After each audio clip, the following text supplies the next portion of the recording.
Hello everyone, and thank you for watching my channel. If you like what I'm doing here, please consider subscribing, liking, and commenting. It would really help the channel out quite a bit. Thank you very much. Ladies and gentlemen, the distinguished author, Mr. Aldous Huxley. Brave New World is a study of the future as it may be unless we are extremely careful. It depicts a society in which man has replaced nature by science, morality by drugs, individuality by total conformity. It is a hideous prospect, yet we seem determined to follow this path of self-destruction. But Brave New World need not be our future. The choice, after all, is always in our own hands.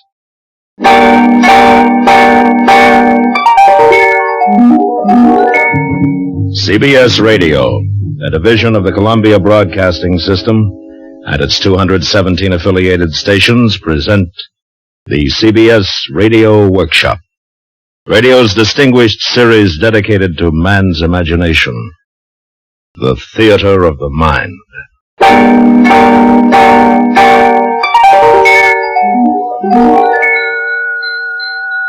Tonight, Part 2 of 2 half-hour programs devoted to one of the world's most shocking and famous novels, Aldous Huxley's terrifying forecast of the future, Brave New World. And we are proud to once again have Mr. Huxley as our narrator.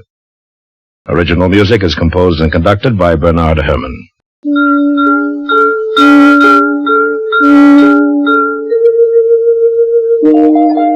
This is Aldous Huxley. In the garden outside the London Hatchery and Conditioning Centre, it was playtime. Naked in the warm June sunshine, 600 or 700 little boys and girls were running with shrill yells over the lawns, or playing games, or squatting silently in 2s and 3s among the flowering shrubs. And strolling across the smooth turf came the director of hatcheries and conditioning, followed eagerly by a group of new students. And here we have playtime for our little tots. Notice the games, all carefully constructed to use as many mechanical devices as possible.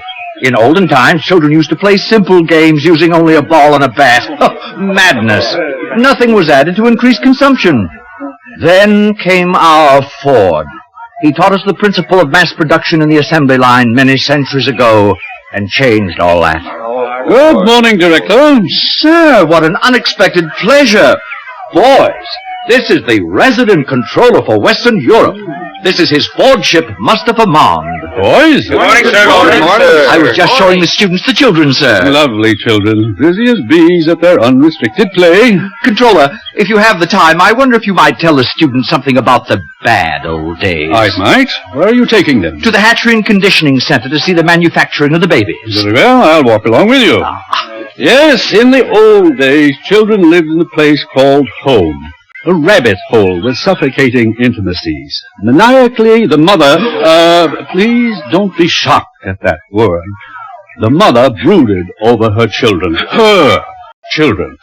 Our Ford, or our Freud, as for some inscrutable reason he chose to call himself whenever he spoke of psychological matters, our Freud was the first to reveal the appalling dangers of family life. Unpleasant as they may seem, students, these are facts.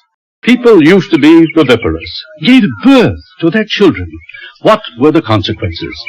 A world dominated by mothers and fathers was a world full of every kind of perversion, from sadism to chastity. There were also husbands, wives, and lovers. Now everyone belongs to everyone else. Thank Ford for progress. Thank Ford. Actually, we still preserve a few outmoded ethics of pre-stable societies in our savage reservations. Did you ever visit a reservation, Director? Yes, I once went to look at the savages in New Mexico. Well, that must have been 25 years ago. Mothers, fathers, marriage. Oh, very repulsive. Yes. Well, here we are. I'll say goodbye. Goodbye, Controller, and thank you. Thank you, sir. You're welcome. And now, boys, if you'll follow me inside the hatchery.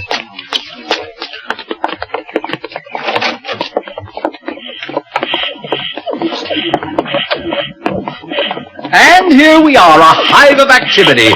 Alpha's superintending, Beta's doing the skilled work, Gamma's in green, busy at routine jobs, and Delta's in khaki, incapable of doing anything except sweeping the floor. Every member of society perfectly content to belong to his predestined caste. Except for a few criminal exceptions, which reminds me, one of those criminal exceptions is meeting us here at 11. An Alpha Plus, no less, Mr. Bernard Marks. What has he done, sir? What has he done? He refuses to participate in mechanical sports. He is lax. Here he comes now. Good morning, Director. Mr. Marks. You and Lenina Crown returned from the Savage Reservation last night, I understand. Yes, sir. We visited some of the places you told me about last week, Director. In fact, Silence. Your attention, please. Everyone step this way.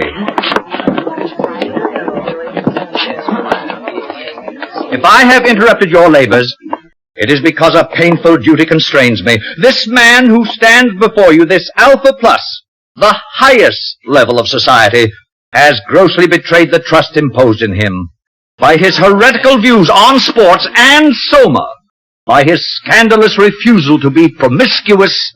He has proved himself an enemy of society, a subverter, ladies and gentlemen, of all order and stability, a conspirator against civilization itself.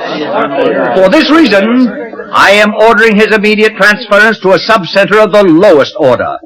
In Iceland, he will have small opportunity to lead others astray by his unforwardly example. Bernard Marks, can you show any reason why I should not now execute the judgment passed upon you? yes, I can. What did you say? You told me you visited the Savage Reservation 25 years ago, Director, with a young Beta Minus, I believe. You told me she was lost during a storm, and that you returned without her. I thought perhaps you'd like to see her again. Linda? Thomas! Thomas! Oh, Thomas, it's me. Don't you remember? You're Linda. Oh, I knew I'd recognize you, Thomas. You look just the same. No one ages here. Thomas, look at me. I'm Linda. Remember? Hold me. What is the meaning of this? Who is this hag? Thomas. Oh, Thomas, it's Linda. Linda, you're Beta Minus. John, look, it's him. It's your father. Father! What's the meaning of this disgusting joke? Who is this savage and this dreadful woman? Take them away! It isn't a joke. It's absolutely true. I'm his mother, and you're the father. Father, it's me, John. I'm your son. And now who is guilty of antisocial behavior, Director? No!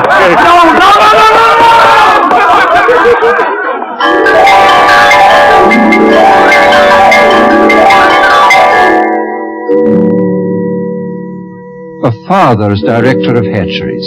It was out of the question. The controller asked for his resignation, and all upper caste London was wild to see the savage and his mother. Bernard Marks became a hero, and even Lenina Crown had her share of reflected glory. Good morning, Lenina. Oh, good morning, Fanny. Well, you certainly seem pleased with yourself. Yes, I am pleased. Bernard called up half an hour ago. He has to go to a party at the controller's, and he asked me if I'd take the savage to the Feelies this evening. Oh, lucky girl. What's he like, Lenina? I've heard he's terribly good-looking. Oh, he is, but so very odd. In what way? Well, the day Bernard and I left the reservation, the savage came into my room. I'd taken a Soma, so I didn't notice him until suddenly I awakened, and there he was bending over me. What happened? Well, naturally, I assumed something was going to happen, but instead of that, he just ran out of the room. Well, how odd. What a terribly ungentlemanly thing to do. Doesn't he like you? Oh, I'm sure he does, so I can't make it out. And, oh, please don't tell this to anyone, Fanny. It upsets me, because I like him. I mean, I really like him. Lenina. I know it's immoral, but I just can't help myself. I do like him.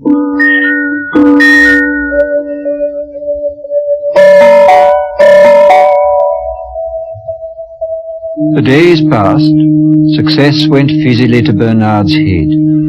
His diffidence turned to bumptiousness. His nonconformity was forgotten, and he became completely orthodox. The resident world controller appointed him official escort for the savage, and asked him to make regular reports on the young man's reactions to civilization. This Bernard did assiduously.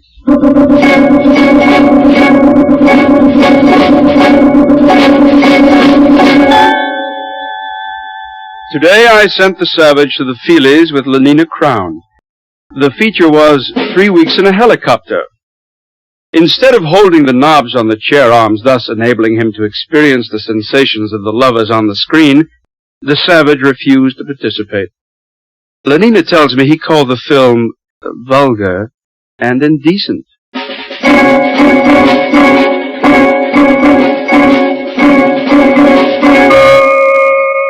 The Savage refuses to take Soma and seems most distressed because the woman, Linda, his M-O-T-H-E-R, remains permanently on summer holiday. In spite of her senility and the extreme repulsiveness of her appearance, the Savage frequently goes to see her and appears much attached to her.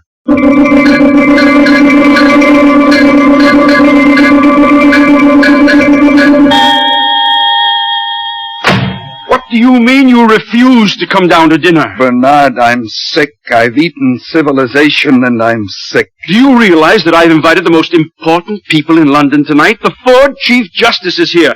The arch community songster of Canterbury has flown in just to meet you. You've changed, Bernard. You used to feel the way I do about things. I talked to Helmholtz Watson. He says you've changed too. I haven't. Listen, if you don't come downstairs for my dinner party, I'll be the laughing stock of London. I'll come. Just let me read this to you first. One day, many years ago, I found this book in my mother's room. One of the Indians had found it in a cave. It must be hundreds of years old. It's called The Complete Works of William Shakespeare. Oh, I've heard of him. We don't allow it. Smut. But he says all the things I feel about Lenina. Listen to this. Is there no pity sitting in the clouds that sees into the bottom of my grief? Oh, sweet my mother, cast me not away. Delay this marriage for a month, a week. Marriage? Oh, no. Bernard. Oh, marriage, that's too good, really. Bernard, stop it. And mother. Oh, sweet my mother. Oh, he's positively vulgar. You stop Wait it. till I tell Helmholtz about this. Stop it or I'll hit you. Oh, come, now, where's your sense of humor? Bernard. Can't you see how funny it is? Get out. I said leave me alone. I'm leaving, John. I'm leaving.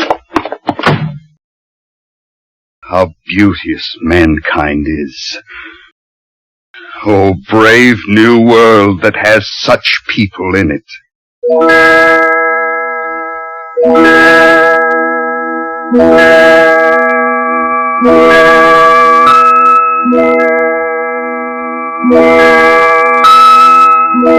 The next morning, a pneumatic young girl, crisply clad in a beta-minus viscose linen suit, stood outside the door of the Savage's apartment, and somewhat nervously rang the buzzer.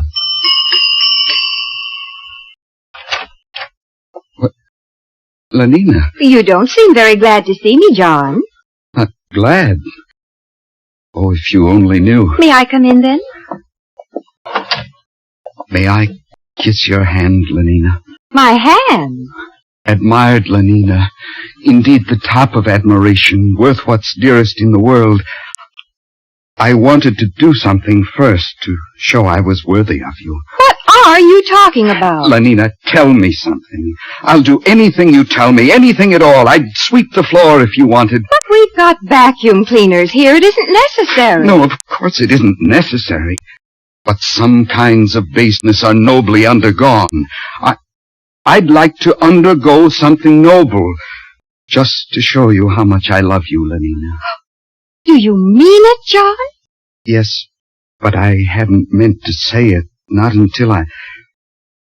Listen, Lenina, on the reservation, people get married. Get what? For always. They make a promise to live together for always. What a disgusting idea. Answer me this question, John.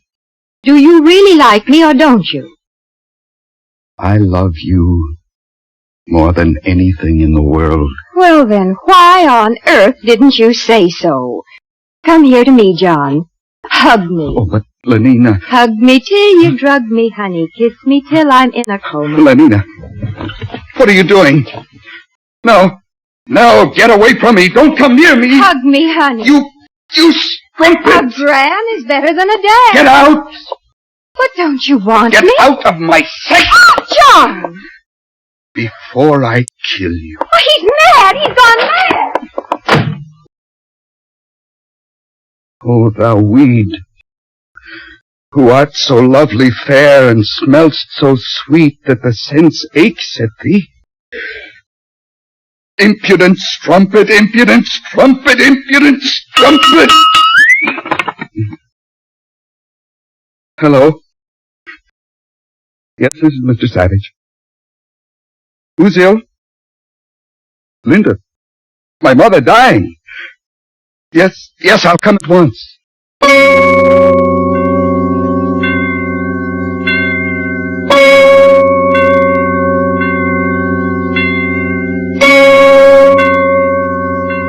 Welcome to the Park Lane Hospital for the Dying. You've come to see someone in the galloping senility ward? Yes. My mother. Oh, how vulgar. You know who I mean. Linda. Oh, yes, room 43, bed 16. She'll be dying any minute now. This way, please. Is there any hope? Well, of course not, or else she wouldn't have been sent here. Through these doors.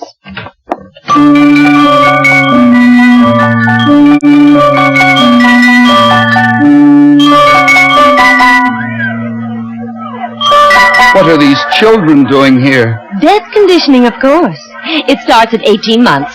Every tot spends 2 mornings a week in a hospital for the dying. All the best toys are kept here, and they get chocolate ice cream on death days. They learn to take dying as a matter of course. This way. Oh, here we are. Well, I must go. I've got my batch of children coming. Time for their chocolate ice cream.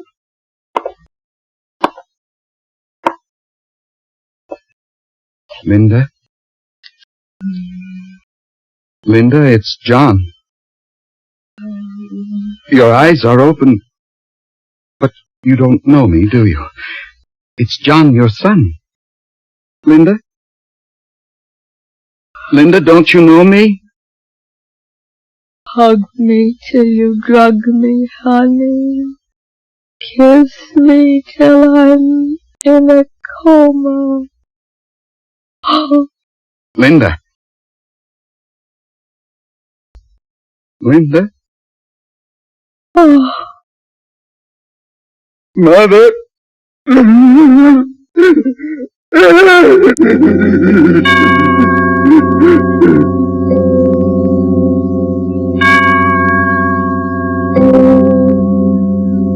The menial staff of the Park Lane Hospital for the Dying consisted of 162 deltas, 84 red-headed female twins, and 78 identical mongoloid male twins. At 6, when their working day was over, the 2 groups assembled in the vestibule of the hospital and were served their daily soma ration. It was into this crowd that the savage walked, so overcome with his grief and his remorse, that he did not realize he was shouldering his way into the gathering throng. All right, here it is, soma distribution. In good order, please. Oh, hurry up there. Stand in line for your soma. Linda died because of this. Oh, now don't grant us enough for everybody. 1 gram for an evening's delight, 2 for a trip to the gorgeous East, and 4 for a weekend in paradise.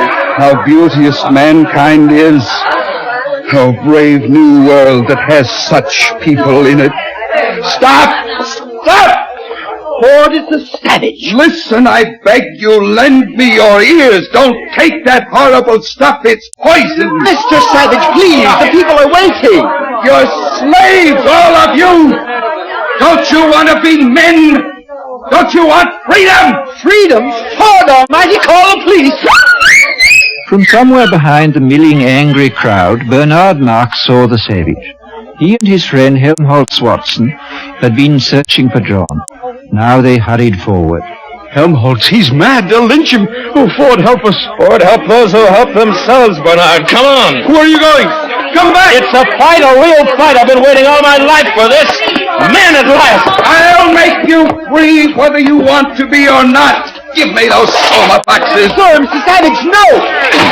Stop it! Helmholtz, join me. Yes. Throw the poison pills away. By all means, throw them away. Stop it! Freedom! Be men and be free! Over here, officers, this way! Throw them away! Freedom! Stand up as men. Win your freedom. Soma spray. Win John, your John. freedom. Take him to the resident controller's office. All right. All right, it's all over. We're all happy now. We're so happy we all love each other, don't we? Oh, yes, we all love each other. Line up for your soma.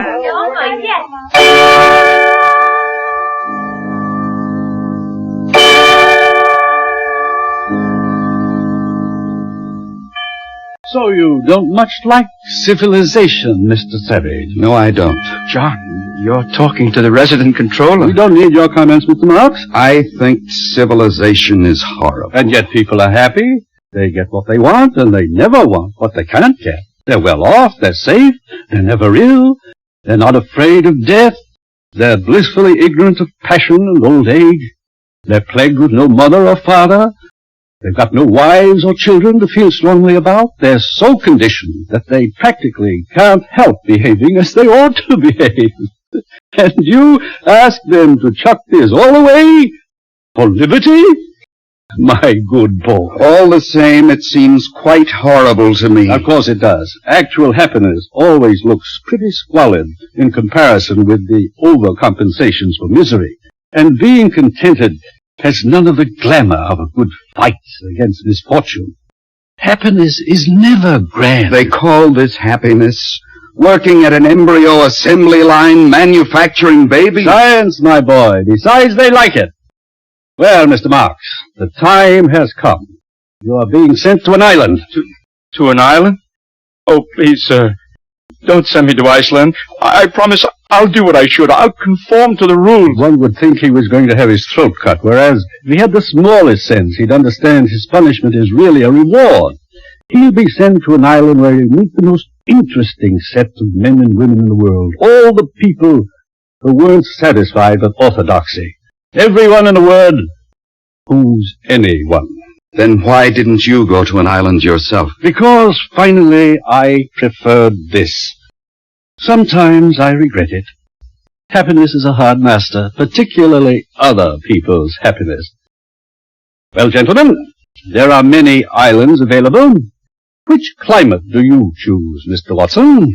Well, I should like a thoroughly bad climate. I think I'd write better if I had to contend with difficulties. How about the Falkland Islands? That would be fine. Good. You may leave now. You too, Mr. Marks.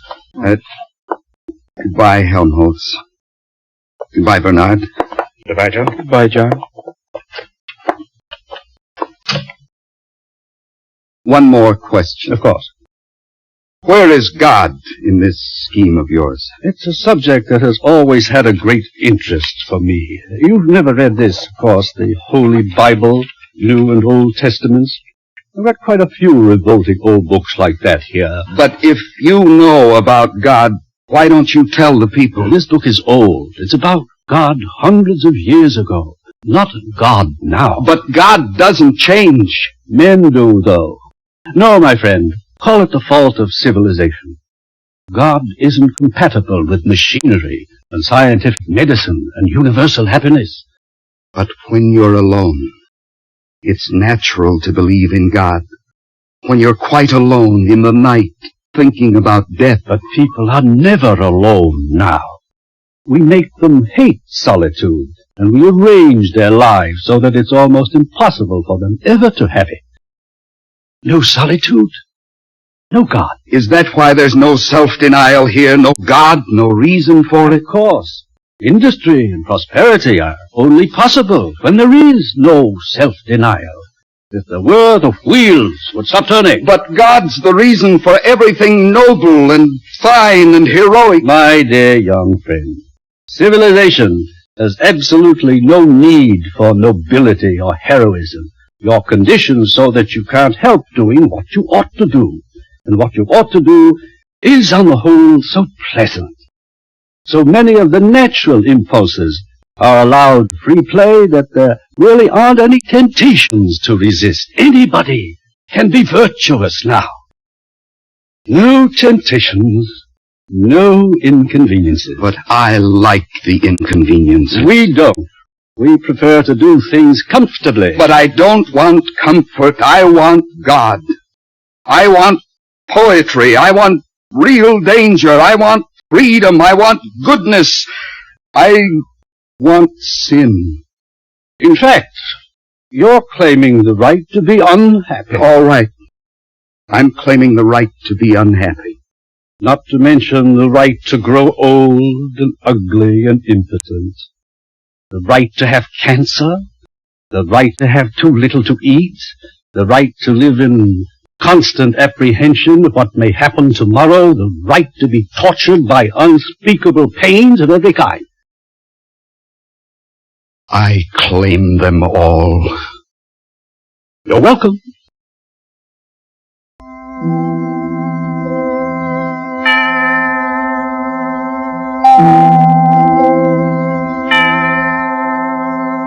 Bernard and Helmholtz left for their islands, but the savage was not allowed to go with them. The controller wished to continue the experiment. 3 weeks later, the savage ran away. After some days of wandering, he took refuge in an abandoned lighthouse. But his desire for solitude was not to be fulfilled. His hiding place was discovered. There were articles in the papers. Sightseers came by the thousands. One Sunday, Lenina Crown came for a picnic with 3 of her latest boyfriends. The day after her visit, 2 young reporters came to call, hoping for an exclusive interview. The door of the lighthouse was ajar. They pushed it open and walked into a shuttered twilight. Through an archway on the further side of the room, they could see the bottom of the staircase that led up to the higher floors. Just under the crown of the arch dangled a pair of feet. They called. No one answered. They saw him. At last the savage had found solitude. He was alone, quite alone.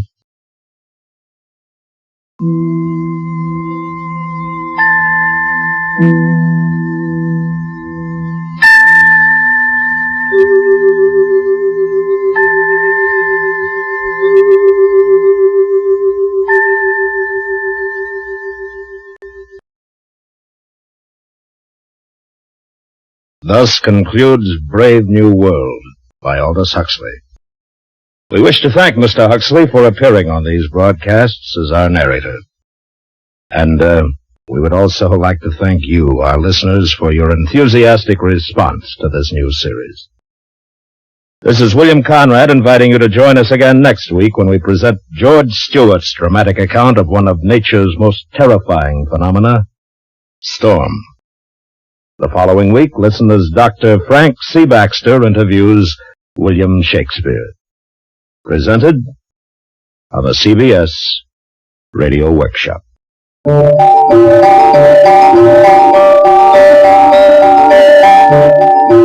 CBS Radio Workshop is produced and directed by William Froug. Brave New World was adapted for radio by Mr. Froug.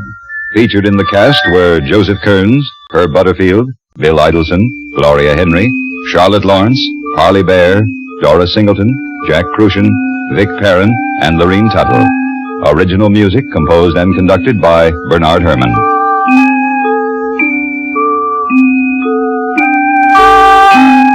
America listens most to the CBS Radio Network.